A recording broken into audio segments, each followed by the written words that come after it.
I asked some students about the role of parents in their learning at home, particularly around sort of preparation to exam time and what they wanted their parents to do. And sometimes the answer is, I just want them to feed me and I want them to be there for me, to catch me when I need them. But other than that, I don't want them near me. I want them outside the door.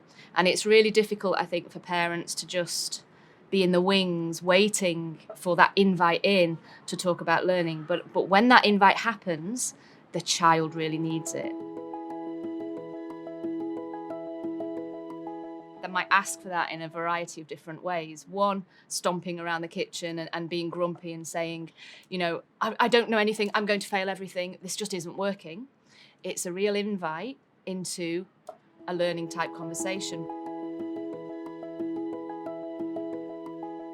There can be a tendency for parents to ask their children, how are you doing in terms of performance? And actually what that can descend into is very much a conversation about, well, have you done? No.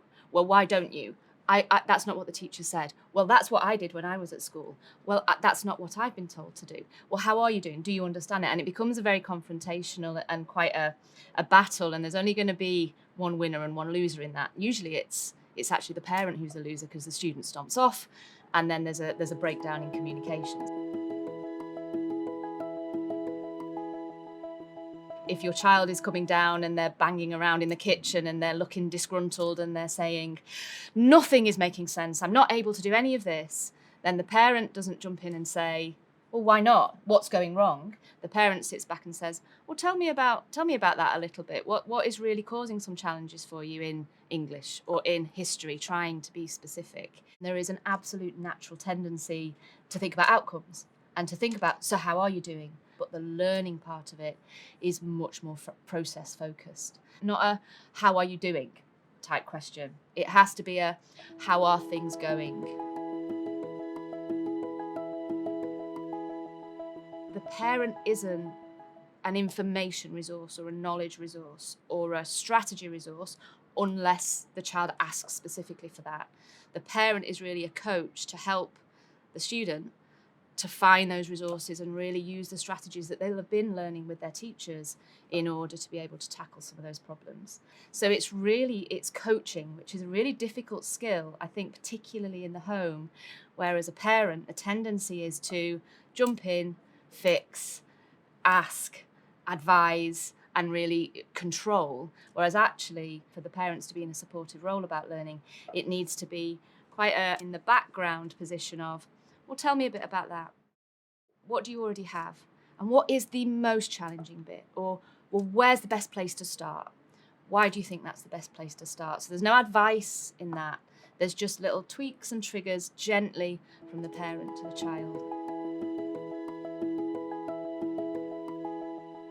Another student said to me, my strategy for doing something is not going to be the same as my parent's strategy. Teenagers are strong, and there's lots of positive words about teenagers. They're strong, they know what they want, they're clear, they think, they're very responsible, and they absolutely are the people who know what's best for them. I would say, though, that in the context of learning, parents have to trust that. Even if they're sat there thinking, I wouldn't do it that way, we're trusting that they can be responsible for this and that we'll trust their methods.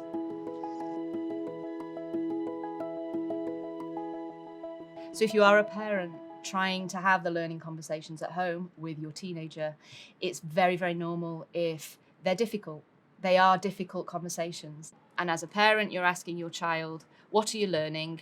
Why don't you understand that? And you feel it descending, and you're conscious of that, and you're aware that that is a possible outcome of the conversation.